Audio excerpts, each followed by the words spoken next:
ce qu'on peut voir en laissant à d'autres le contrôle de l'espace communicationnel, les acteurs régionaux ne sont plus aptes à fédérer les efforts et à construire les synergies nécessaires à la production d'activités nécessaires au développement.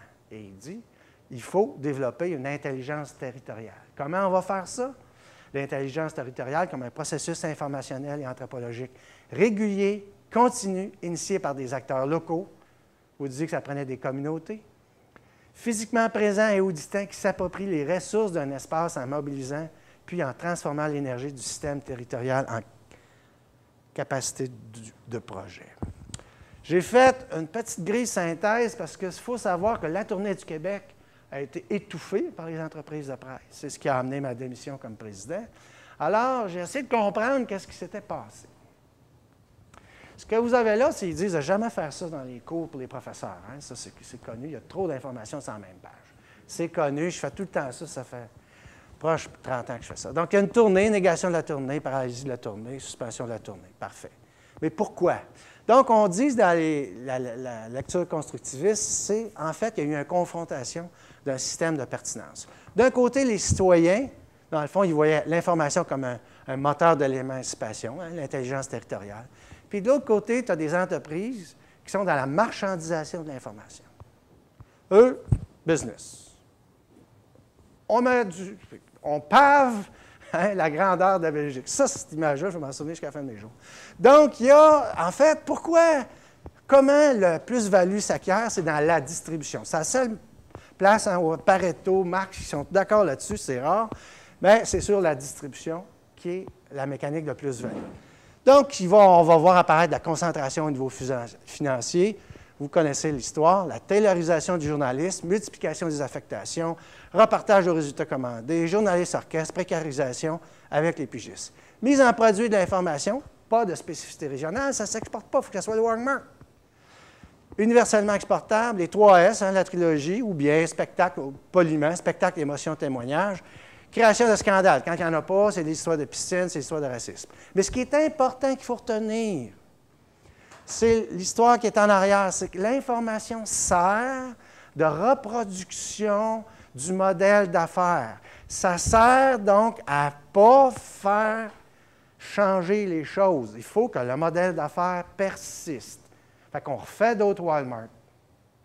Puis on ne sait pas pourquoi, mais là, on dit, bien, on ne sait pas pourquoi, mais on lance l'autoroute. On ne sait pas pourquoi, c'est des modèles. Donc, eux autres, ils ont un modèle d'affaires, il faut reproduire ce modèle-là.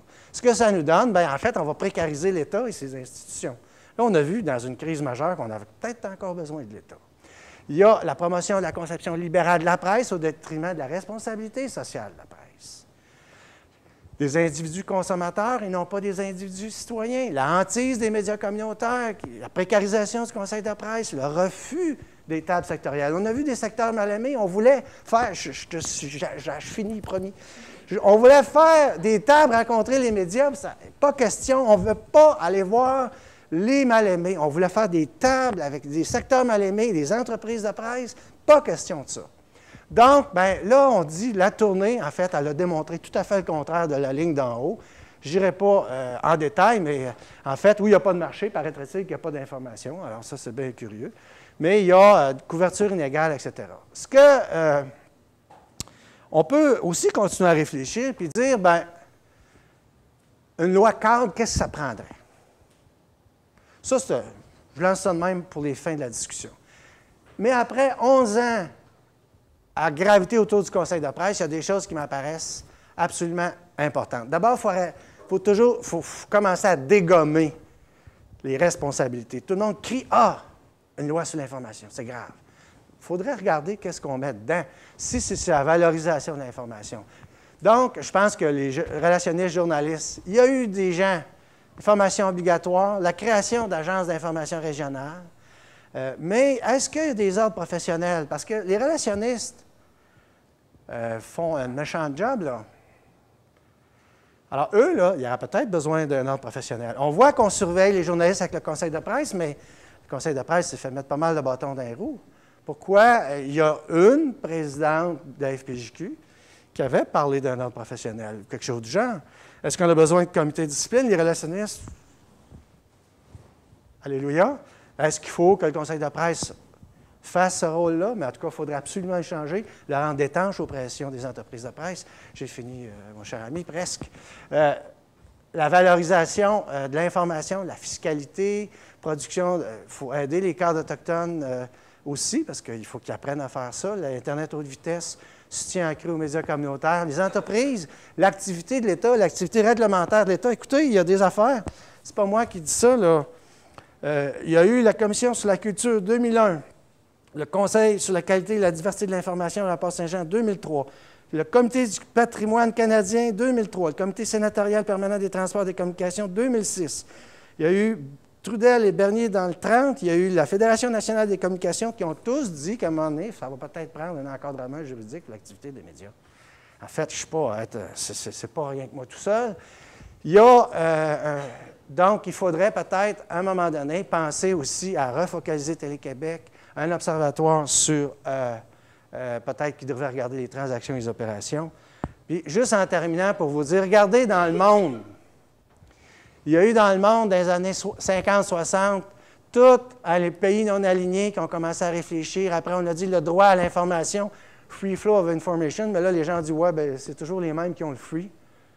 Alors, après, on a regardé à l'échelle mondiale, en 1973, une première tentative des pays non alignés. En 1976, à Tunis, on a commencé à regarder ça. Il y a eu le rapport McBride en 1977. Et regardez, hein, l'Agence France-Presse, Associated Press et Reuters produisent 80 de l'information disponible dans le monde.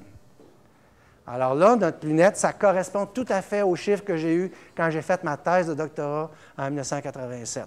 Il y a le nomic qui a été proposé suite à McBride, il a été oublié en 80.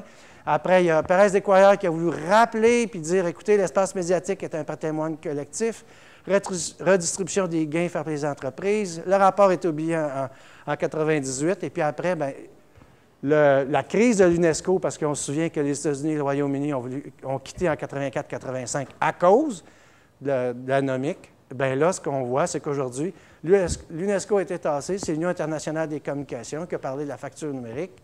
Mais en 2005, on a dit, bien là, c'est tout l'OMC sur l'information qui est donc une marchandise. On pourrait s'en parler longtemps. Je suis habitué de parler 3 heures. Je ne sais pas si ça paraît, là, mais je vais arrêter là.